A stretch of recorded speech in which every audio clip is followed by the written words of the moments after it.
A farmer had a faithful and diligent servant who had worked hard for him 3 years without having been paid any wages. At last it came into the man's head that he would not go on thus without pay any longer.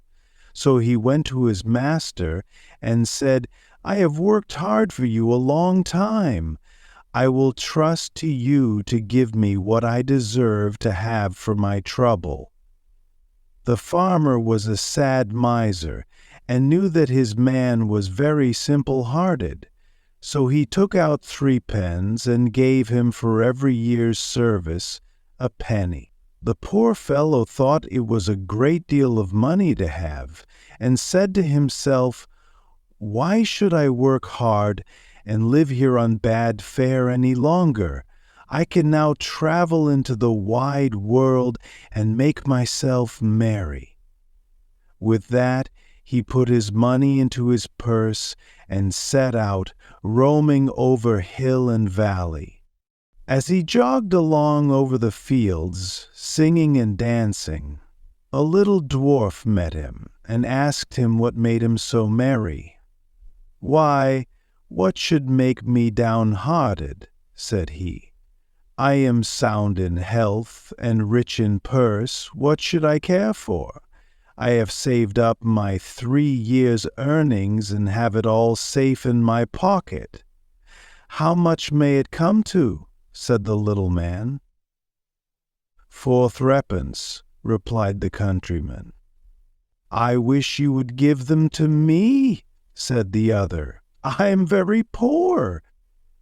Then the man pitied him and gave him all he had, and the little dwarf said in return, "As you have such a kind, honest heart, I will grant you 3 wishes, 1 for every penny, so choose whatever you like."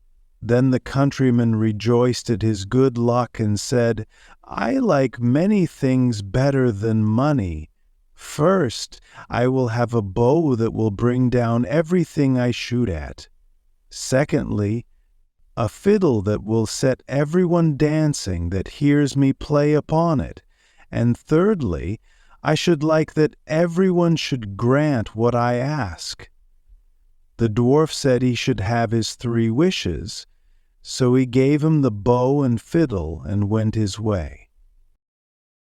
Our honest friend journeyed on his way too, and if he was merry before, he was now 10 times more so.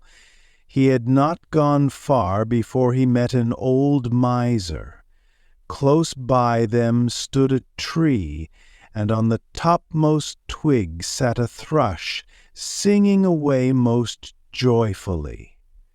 "Oh, what a pretty bird," said the miser. "I would give a great deal of money to have such a one." "If that's all," said the countryman, "I will soon bring it down." Then he took up his bow, and down fell the thrush into the bushes at the foot of the tree.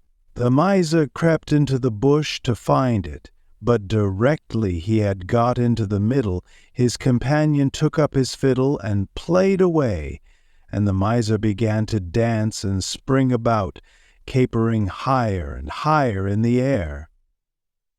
The thorns soon began to tear his clothes, till they all hung in rags about him, and he himself was all scratched and wounded, so that the blood ran down. "Oh, for heaven's sake," cried the miser, "Master, master, pray let the fiddle alone. What have I done to deserve this?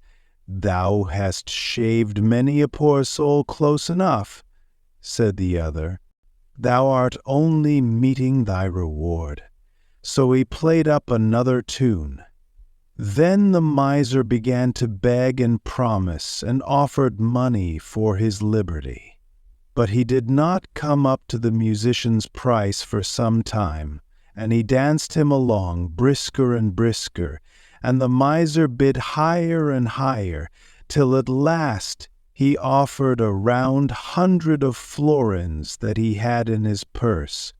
and had just gained by cheating some poor fellow. When the countryman saw so much money, he said, "I will agree to your proposal." So he took the purse, put up his fiddle, and traveled on, very pleased with his bargain. Meanwhile the miser crept out of the bush half naked and in a piteous plight, and began to ponder how he should take his revenge and serve his late companion some trick. At last he went to the judge and complained that the rascal had robbed him of his money and beaten him into the bargain, and that the fellow who did it carried a bow at his back and a fiddle hung round his neck. Then the judge sent out his officers to bring up the accused wherever they should find him, and he was soon caught and brought up to be tried. The miser began to tell his tale and said he had been robbed of his money. "No, you gave it me for playing a tune to you," said the countryman, but the judge told him that was not likely, and cut the matter short by ordering him off to the gallows. So away he was taken, but as he stood on the steps he said, "My lord judge, grant me one last request." "Anything but thy life," replied the other. "No," said he, "I do not ask my life, only to let me play upon my fiddle for the last time."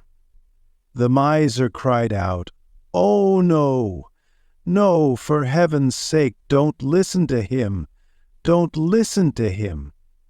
But the judge said, "It is only this once. He will soon have done." The fact was, he could not refuse the request on account of the dwarf's third gift. Then the miser said, bind me fast, for pity's sake." But the countryman seized his fiddle and struck up a tune, and at the first note judge, clerks, and jailer were in motion. All began capering, and no one could hold the miser.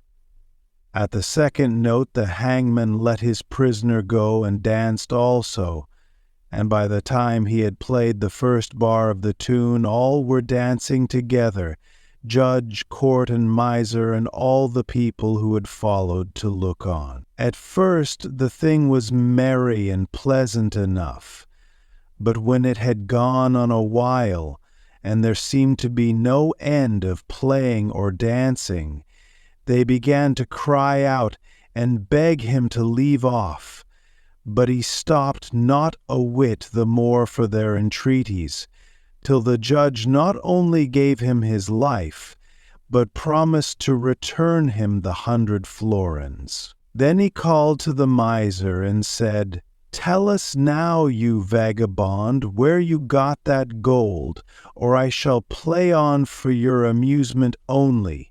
"I stole it," said the miser in the presence of all the people. "I acknowledge that I stole it, and that you earned it fairly." Then the countryman stopped his fiddle and left the miser to take his place at the gallows.